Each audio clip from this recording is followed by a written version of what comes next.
Shalom Bapak Ibu Saudara. Shalom. Selamat malam. Puji nama Tuhan. Bagaimana kabarnya? Luar biasa. Biasa, karena pada hari ini kabar kita luar biasa. Mari kita berikan kemuliaan Tuhan. Baik, sebelum kita mulai ibadah persekutuan kita pada malam hari ini, saya ajak Bapak Ibu Saudara untuk ambil saat teduh sejenak. Mari kita ambil waktu sejenak. Kita rasakan kebaikan Tuhan, karena kasih dan penyertaan-Nya kita boleh ada.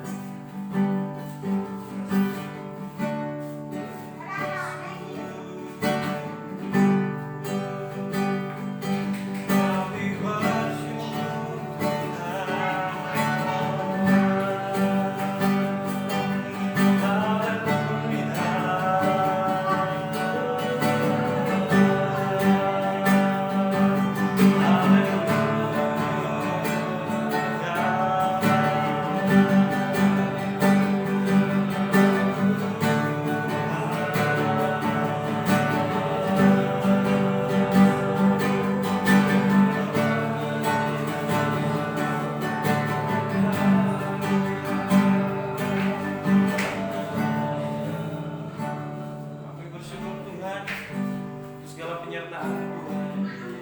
Oh, luar biasa, begitu baik, sangat baik dan teramat baik buat kami Tuhan. Semakin hari, semakin saat, kami Tuhan semakin heran, semakin kagum akan kebaikan dan kebesaran Tuhan. Tuhan, pada malam hari ini kami akan datang sujud di hadapan Tuhan, menyembah dan meninggikan nama-Mu.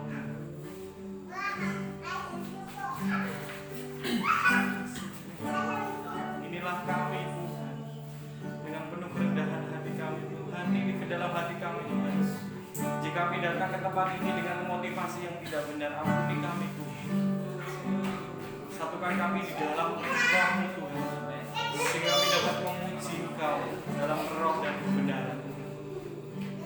Mari saya undang Bapak Ibu Saudara Tuhan berdiri atas sebuah pujian yang maha Yesus memuliakan.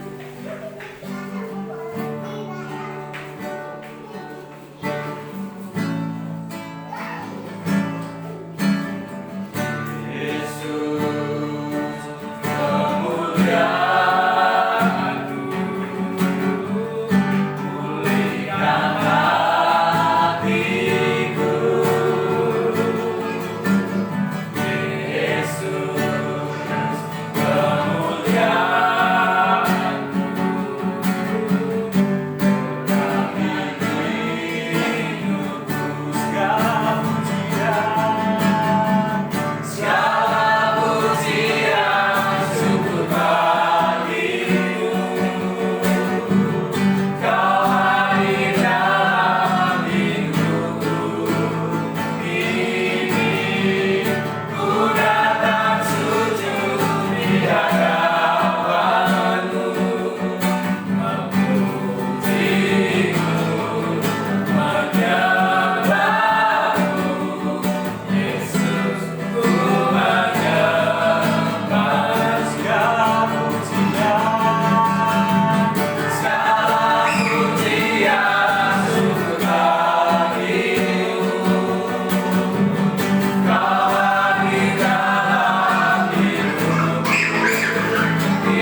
sangka justru Tuhan semesta alam, Tuhan Yesus Kristus mengatakan bahwa dalam kelemahan cukuplah segitu.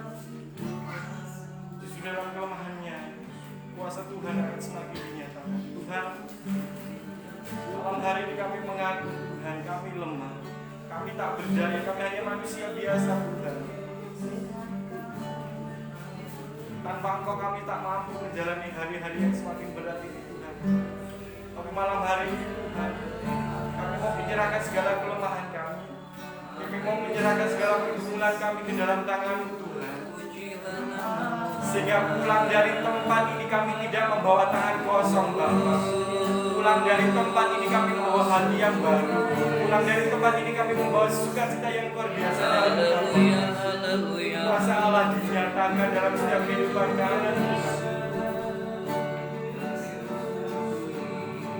Dua tiga orang berkumpul maka Yesus hadir di sini. Saya undang Bapak Ibu Saudara yang hadir di tempat ini, yang onsite maupun yang online. Maukah kau membuka hatimu untuk Yesus bertahta dalam hati? Biarkan Yesus memimpin dalam setiap kehidupan.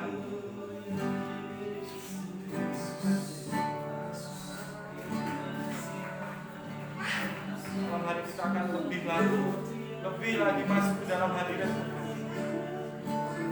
Jangan sia-siakan jamahan Tuhan yang akan merawat kita.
Surga bersukacita atas setiap pujian dan penyembahan, dan Engkau bertahta di atas setiap pujian kami Tuhan. Tuhan, tiba saatnya kami untuk mendengarkan kebenaran firman-Mu Tuhan. Pakai hamba-Mu yang akan menyampaikan, berkati setiap bibir lidah hamba-Mu Tuhan, sehingga malam hari ini bukan hamba-Mu yang akan menyampaikan firman, tapi Yesus yang akan menyampaikan firman Tuhan, dengan melalui perantaraan hamba-Mu Tuhan. Yesus sendiri yang akan berkata-kata dalam kami Tuhan. Terima kasih Tuhan. Kami juga berdoa, kami tahu jika ketika firman-Mu, ketika hati kami Tuhan terhubung dengan hati-Mu Tuhan, si jahat tidak pernah suka. Kami berdoa di dalam nama Tuhan Yesus Tuhan, jikalau ada roh-roh yang tidak menyenangi setiap kami Tuhan, kami patahkan dan kami tolakkannya di dalam nama Yesus. Hanya otoritas Allah yang boleh ada, hanya Roh Kudus saja yang boleh bertahta di atas tempat ini Tuhan. Terima kasih Tuhan, terima kasih. Kami bersyukur dan berserah hanya di dalam nama Yesus Kristus kami berdoa. Baik, silakan duduk. Baik, shalom, hari ini dalam Tuhan. Shalom. Baik yang ada di Basecamp maupun yang hari ini menikmati live streaming, kita bersama-sama boleh ada di Persetia di hari yang pertama di bulan Juni ini. Kita bersyukur bahwa bulan Juni adalah bulan keluarga, dan selama ke depan kita akan belajar tentang warisan. Ya, bagaimana kita harus memberikan legasi warisan kepada anak turun kita. Tetapi kita akan belajar warisan yang seperti apa yang harus kita wariskan. Nah, pada hari ini untuk memulai tema ini, tema keluarga, tema warisan, saya ingin kita bersama-sama mengawalinya untuk membuka wawasan ini dengan firman Tuhan yang ada dalam Amsal 22 ayat 1 dan ayat yang keempat. Amsal 22 ayat 1 dan ayat yang keempat yang akan kita belajar pada malam hari ini. Firman Tuhan berkata, nama baik lebih berharga daripada kekayaan besar, dikasihi orang lebih baik daripada perak dan emas. Ganjaran kerendahan hati dan takut akan Tuhan adalah kekayaan, kehormatan, dan kehidupan. Saudara dikasih dalam Tuhan, ini ada satu kalimat yang begitu indah dalam firman Tuhan ini. Ada hal yang lebih berharga dari apapun yang dimiliki di dunia ini. Seberapapun kekayaan kita, ternyata tidak ada yang lebih baik, lebih berharga, bahkan lebih berharga daripada nama baik. Ya, saudara perhatikan, ada begitu banyak orang dengan berbagai cara mengumpulkan kekayaan, mengumpulkan harta, mengumpulkan atau mencari popularitas, bahkan lebih lagi mencari kedudukan, seringkali dengan mengorbankan nama baiknya. Sehingga di kemudian hari dia begitu jatuh, betul-betul terperosok, sehingga dia tidak punya lagi nama baik. Itulah makanya firman Tuhan memberikan nama baik itu lebih berharga, lebih hebat, lebih tinggi kadarnya dari kekayaan yang besar. Seberapapun kekayaan besar yang dimiliki jumlahnya, ternyata nama baik itu lebih berharga, yang tidak bisa dinilai oleh apapun juga. Ini yang ada di hadapan Tuhan. Nah, bagaimana untuk nama baik itu? Maka Alkitab mencatat di sini syaratnya adalah harus memiliki kerendahan hati dan takut akan Tuhan. Nah, saudara dikasih dalam Tuhan, apa yang dimaksud dengan kata nama baik ya, dengan nama baik? Di Kamus Besar Bahasa Indonesia, nama baik itu adalah harga diri atau menjaga harga diri. Tapi seringkali menjaga harga diri ini negatif konotasinya. Kenapa? Harga diri dengan dihubungkan dengan ego, dengan kebanggaan, lalu kemudian dengan mempertahankannya, sehingga kadang harga diri itu dinilai dengan satu pernyataan bahwa saya punya harga diri, saya terganggu dong, sehingga kemudian mempertahankan harga diri lalu menjatuhkan orang lain. Tapi yang dimaksud harga diri kita, sebenarnya kita ini harganya berapa sih? Kita nggak ada harganya, kita berharga karena Tuhan yang membuat kita menjadi berharga. Kita memiliki nilai karena kita ini ditolong atau menikmati anugerah Tuhan. Sebab Yesus bilang, tidak ada seorang pun yang benar, tidak. Semua manusia itu sudah berdosa dan sudah kehilangan kemuliaan Allah. Di hadapan Tuhan, manusia itu sudah tidak ada lagi yang harganya, tidak ada nilainya. Bahkan kekayaan atau perbuatan baik kita di hadapan Tuhan dihargai seperti kain kotor. Nah, apa yang membuat kita menjadi berharga? Kata Tuhan katakan, tetapi kasih karunia Allah itulah yang kemudian bisa menyelamatkan kita. Jadi harga diri kita yang harus dipertahankan itu adalah bagaimana melalui kehidupan kita Yesus dipermuliakan. Di dalam khotbah di bukit menyebutkannya bahwa kamu ini seperti kota yang di atas bukit. Ketika kegelapan itu ada menutupi di sekitarnya, maka kota yang di atas bukit itu tidak bisa ditutupi. Artinya apa? Tetap mencerminkan terang. Di tengah-tengah kegelapan orang bisa melihat terang. Sehingga dengan kehidupan kita inilah kita memiliki citra diri yang baik, menjadi surat pujian yang bisa dibaca dan dilihat orang. Sehingga mempertahankan nama baik yang dilakukan oleh dunia tentu berbeda dengan yang dilakukan oleh kita sebagai umat Tuhan. Ada cara-cara yang lain bagaimana kita melakukan mempertahankan nama baik. Ada orang mempertahankan nama baik mungkin dengan jaim. Padahal kalau orang jaim seringkali menjadi lupa dia menjaga perasaan orang lain.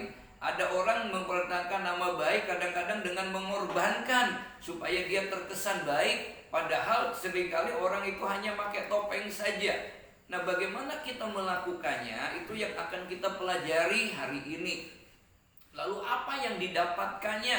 Nah, saudara dikasih di dalam Tuhan, ada beberapa cara yang harus diajarkan. Mungkin yang pertama terhadap anak-anak atau juga terhadap kita yang sudah dewasa. Kalau kepada anak-anak mungkin cukup sederhana, bagaimana anak-anak bisa menjaga ucapan dan perilakunya. Sehingga kalau orang bilang di situ, wah anak siapa ya ini, gitu ya. Kenapa? Perilakunya baik, perkataannya baik, bukan katakan anak sopo to kui. Nah, berbeda kan ya. Anak siapa ya dengan kui anak sopo, itu kan berarti tekanannya beda. Kalau anak siapa ya berarti terkesannya baik, tapi kui anak sopo to kok, waduh. Itu berarti kesannya jelek. Nah, kepada anak-anak ngajari apa? Dengan menjaga tali persaudaraan. Kepada anak-anak ngajarinya seperti apa? Mungkin untuk ngajarin rajin belajar, ya kan? Dan berikutnya kepada anak-anak ngajarinya seperti apa? Supaya menjaga rahasia atau aib keluarga tidak begitu banyak begitu saja diceritakan kepada orang lain. Nah, bagaimana kita sebagai orang dewasa menjaga nama baik ini? Yang harus dijaga karena nama baik kita berhubungan dengan Tuhan. Sebab maunya Tuhan mau supaya kita ini menjadi surat pujian melalui hidup kita Yesus dipermuliakan. Nah, itulah nama baik kita. Nama baik orang Kristen itu adalah ketika kita disebut Kristen. Kristen itu bukan agama tapi sebuah tanggung jawab. Karena gaya hidup kita harus mencerminkan Kristus yang hidup di dalam hidup kita. Itulah yang harus kita pertahankan, bahwa nama baik itu lebih berharga dari apapun juga. Nah, saudara perhatikan apa yang harus kita lakukan, ciri orang yang memiliki atau mempertahankan nama baik. Yang pertama adalah menjaga nama baik berarti menjaga interaksi kita dengan orang yang ada di sekitar kita. Orang akan melihat kekristenan kita itu dari mana? Saudara perhatikan, dari bagaimana kita berinteraksi. Sebab Yesus itu seringkali kan ada orang yang membatasi pergaulan. Ada orang yang menganggap dia tidak layak bergaul. Padahal kalau Yesus katakan ketika Yesus bergaul, Yesus tidak pernah memilih cara bergaul. Alkitab menyebutkan bahwa kita tidak boleh memandang muka. Itu berarti kita harus dengan siapa saja. Kita bisa bergaul, bisa berinteraksi. Artinya apa? Kita bisa belajar. Tidak ada di hadapan Tuhan yang merasakan oh dia lebih hebat, dia lebih ini. Tidak. Sebab ketika firman Tuhan katakan barang siapa menerimanya diberinya kuasa. Itulah yang saya sebut bahwa puncak dari kekristenan itu adalah apa yang orang lain dengar tentang kita, apa yang orang lain lihat dari kita, dan apa yang orang lain rasakan ketika kita hadir di tengah-tengah mereka. Jadi puncaknya itu. Makanya seringkali ketika saya katakan kalau ada orang bisa dikenal di luar, tapi pertanyaannya di lingkungannya dikenal enggak? Ya, kita dirasakan apa? Mungkin di menurut orang lain baik, tapi di sekitarnya kita enggak dikenal. Berarti itu tidak tepat. Seharusnya adalah puncak dari kekristenan adalah bahwa apa yang orang lain dengar tentang kita. Kira-kira kalau orang mendengar cerita tentang kita itu cerita apa? Waktu kita tidak ada. Yang kedua, apa yang orang lain lihat dari kita? Orang lain melihat apa dari kehidupan kita, dari bicara kita? Lalu yang ketiga, apa yang orang lain rasakan ketika kita hadir di situ? Apakah orang merasa nyaman dengan kita atau justru ketika kita hadir orang merasa tidak nyaman? Ya, saudara, ini yang belajar. Makanya ketika kemarin katakan, Abah kok gampang banget bergaul ya. Saudara, berarti saya bilang saya orang desa. Ya dengan siapa aja bisa bergaul di tempat dimana akrab gitu ya. Kenapa bisa akrab? Ya kita mau belajar saja bahwa semua orang itu sama. Ya sampai-sampai di sana anak-anak yang pada takut dengan orang-orang dengan saya digendong gitu ya. Nah, ya kenapa? Karena saya menganggap bahwa itu tuh orang-orang hebat di sana. Tuhan juga pilih orang yang ada di sana. Yang kedua, saudara, perhatikan bagaimana caranya menjaga nama baik.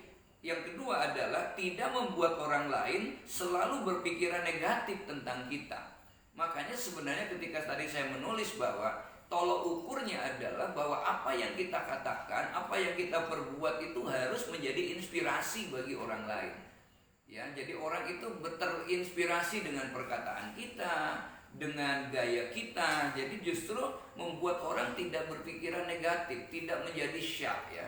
Tadi saya ngobrol tentang apa ya tadi ketika saya cerita tentang bahwa ada yang mau nikah lalu kemudian dia bilang mau cari apa nanti, mau pakai adat pakai tidak. Saya sih dia mau nikahnya tadinya mau tanggal 1 Syuro ya. 1 Syuro itu kan tidak ada apa-apa sebenarnya. Iya kan semua hari sama. Iya kan semua hari baik, semua hari sama. Tapi dia bilang begini, bukan saya tidak percaya, saya percaya semua hari baik. Cuma jangan sampai kalau nikahnya 1 Syuro nanti jadi omongan orang. Terus dilalah kita ada masalah malah kan tenang gitu kan. Jadi kata firman Tuhan, segala sesuatu yang kita perbuat jangan sampai jadi syak. Jadi syak orang, jadi prasangka orang. Sehingga akhirnya katakan, jadi kapan mau nikahnya? Tanggal 29 aja, hari Jumatnya. Selisih 1 hari, berarti kan. Itu berpikiran bijak. Jadi kadang kita walaupun kita tapi kita tidak frontal. Bahasa saya menyebutkan bahwa kita ini harus teguh di dalam prinsip, tapi kita lentur dalam beradaptasi ya. Ada orang yang benci pemabuk, sehingga kadang-kadang ada orang mabuk minggir ke sana. Seharusnya justru adalah kapan mereka mau tersentuh firman. Kalau mereka tidak pernah kita dekatin, gitu kan? Bagaimana caranya? Ya kita masuk di sana. Ya mereka mabuk, kita tidak usah mabuk, gitu kan? Mereka kita yang lain kita minumnya ini kan bisa ada di situ. Toh mereka juga pasti tahu. Nah banyak orang yang kadang-kadang merasa diri lebih suci, lebih hebat sehingga kemudian tidak layak untuk bergaul. Ini yang kemudian menjadi salah. Nah makanya kita mau belajar di sini. Yang kedua adalah tidak membuat orang lain selalu berpikiran negatif tentang kita. Bagaimana caranya? Itu satu-satunya adalah kita harus tampil apa adanya. Nggak pakai topeng. Sebab tidak selamanya topeng itu bisa dipakai ya. Ada kalanya topeng itu terlepas. Ya sebenarnya bukan aslinya. Seringkali bahwa karena topengnya terlepas akhirnya orang ketahuan. Nah kalau udah ketahuan maka tingkat kepercayaan tidak ada. Meskipun jujur itu menyakitkan, tapi sesungguhnya akan lebih menyakitkan kalau tidak jujur ya. Mungkin jujur awalnya menyakitkan, tapi akan lebih menyakitkan lagi kalau kita tidak jujur. Ya walaupun awalnya mungkin kita sakit, tapi lama-lama orang akan tahu bahwa kita ini jujur. Nah saudara, itu yang kedua. Yang ketiga, tidak mencemari nama baik keluarga dengan tindakan buruk kita ya. Ada berapa banyak orang yang gagal di dalam hal ini. Kenapa? Karena dia ingin menjaga bahwa dia lebih baik dari yang lain. Dia lupa bahwa apa yang dia lakukan itu tidak lepas dengan hubungan yang ada di sekitarnya ya. Bahwa orang akan melihat disitulah keluarga. Makanya saya sampaikan kemarin ketika saya cerita tentang bahwa saya orang Jogja, namanya panggilannya Abah Daniel, saya tidak pernah menyangka bahwa ibu gembalanya itu punya saudara di Jogja, ya kan?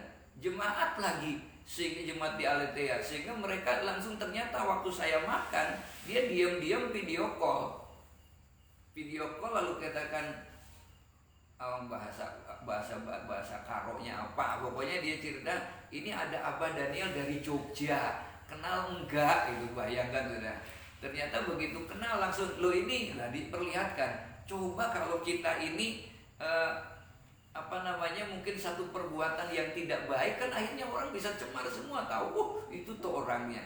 Saudara perhatikan, dan itu ternyata akhirnya Oh iya kenal, ada dari Aletheia juga, dulu bareng. Ternyata namanya Pak Pinem, jemaat di sini. Nah, saudara, kenapa dia tidak pernah nengok adiknya? Karena belum pernah, tidak berani naik pesawat ya. Bayangkan ada orang punya uang tapi tidak berani. Tapi itu jadi lucu, jadi gergeran di situ. Nah, ini kita tidak sadar bahwa ada banyak orang bahwa kalau dia pergi sendiri, oh ini kan tanggungan saya, tidak bisa. Tanggungan kita tetap juga menjadi tanggungan keluarga, seperti suami dan istri. Nah, kalau suami, kata firman Tuhan, suami tidak berkuasa atas tubuhnya melainkan istri. Istri tidak berkuasa atas tubuhnya melainkan suami. Sama dengan anak-anak. Anak-anak, hormati orang tuamu, sebab apa yang kita lakukan bagi anak-anak juga akan mencerminkan keberadaan orang tua.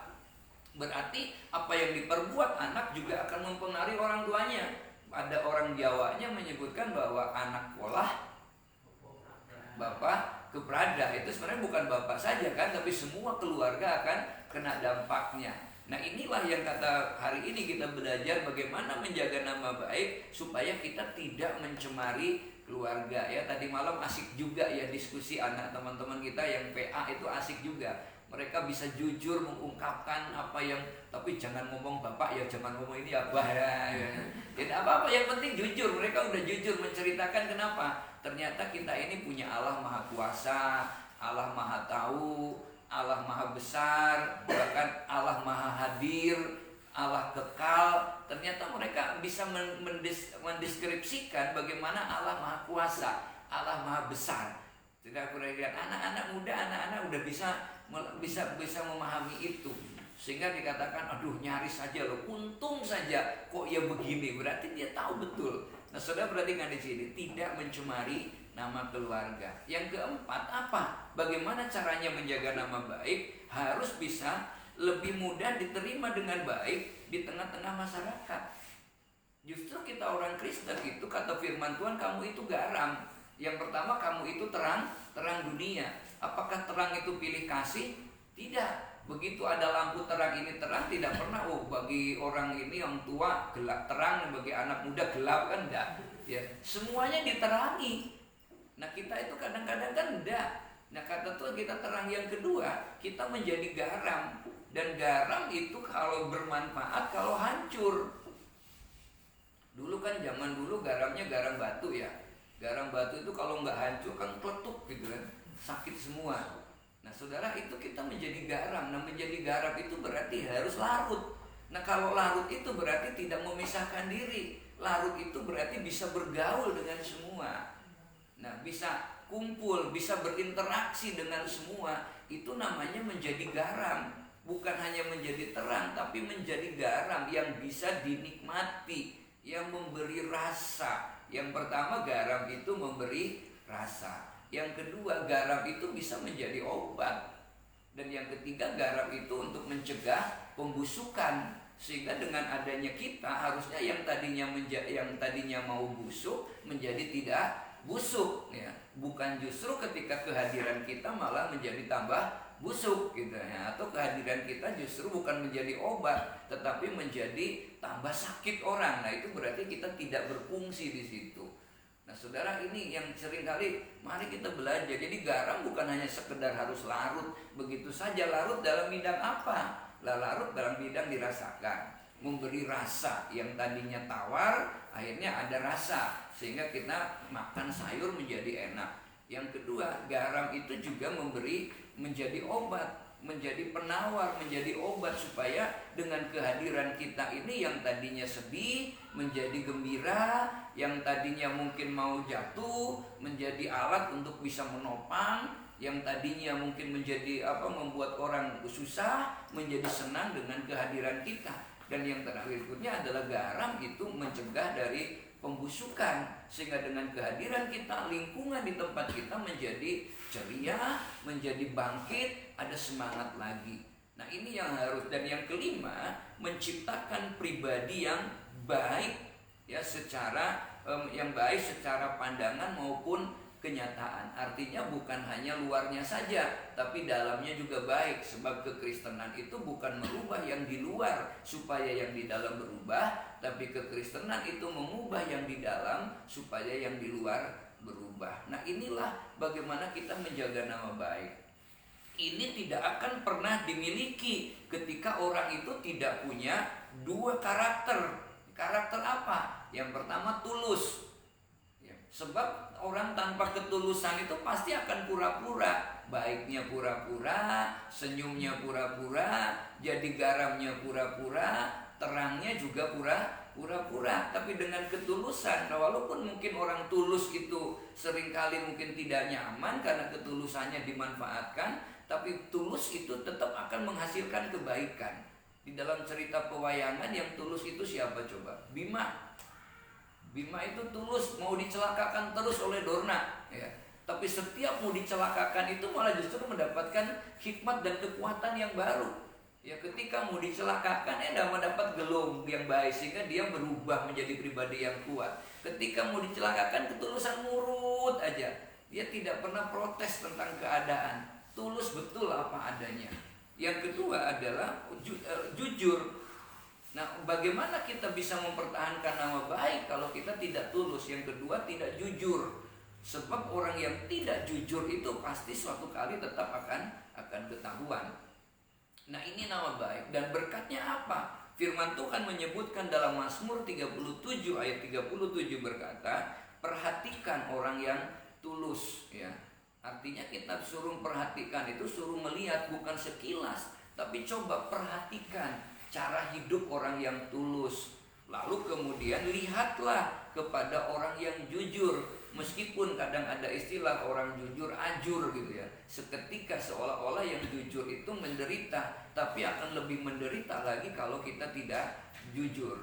Nah, mari kita belajar dan perhatikan di sini. Perhatikanlah orang tulus, lihatlah orang yang jujur. Nah, kalau tulus dan jujur ini ada dalam hidup kita, maka dampaknya apa? Akan menjadi orang yang suka damai.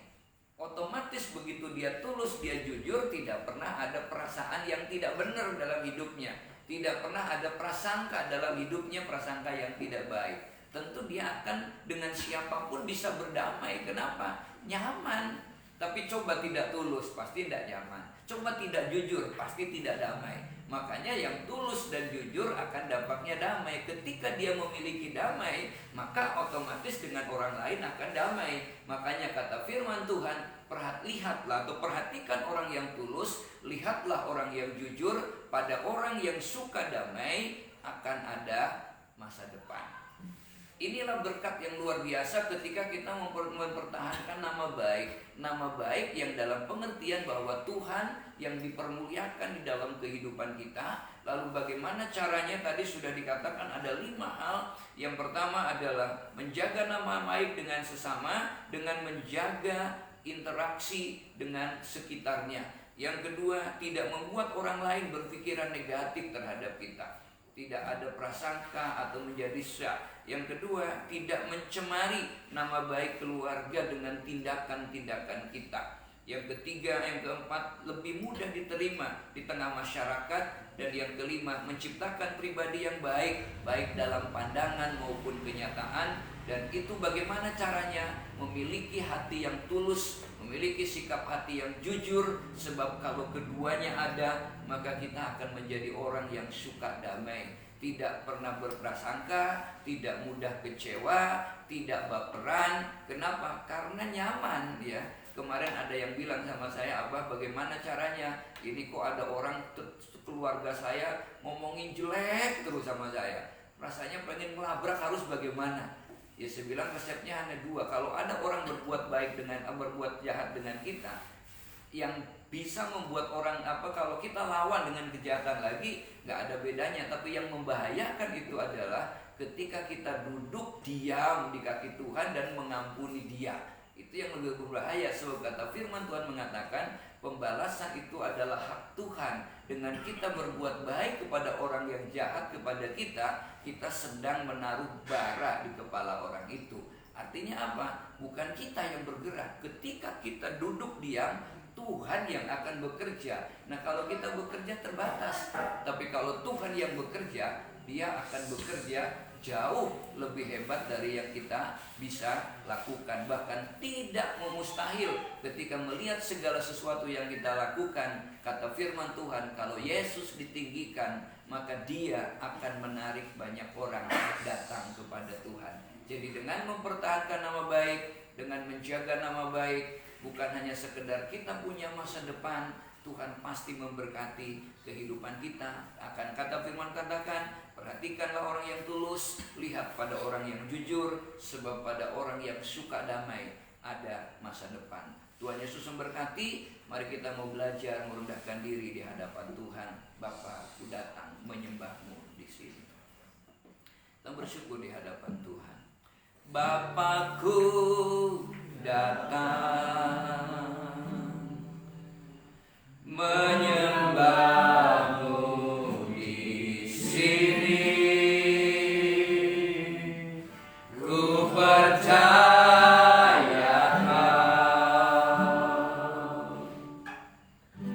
ada bagiku. Katakan, Bapakku datang. Bapakku datang menyembah-Mu di sini. Ku percaya Kau ada bagiku. Tak usah ku takut, sebab Kau sertaku. Tak usah ku bimbang, Kau di dalamku. Tak usah ku cemas, Kau penghiburku. Saat ku lemah, Kau kuatku. Ku nyanyi haleluya,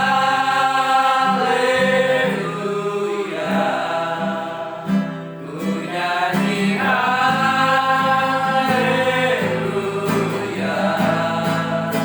Sungguh Kau hebat, ajaib perkasa, kekuatanmu. Katakan, ku nyanyi haleluya. Kita bangkit berdiri bersama-sama.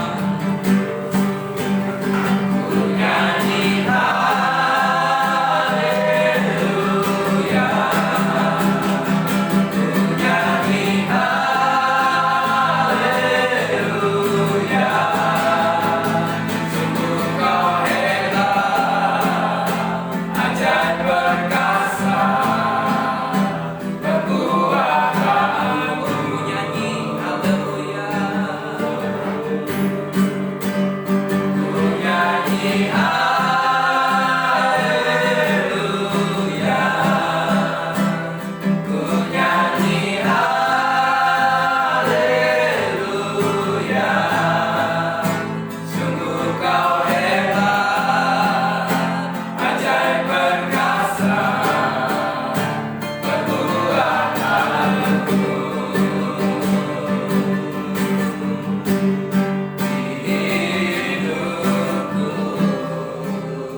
Biarlah kami mau belajar untuk kami betul-betul memahami betul bahwa Tuhan begitu mengasihi kami.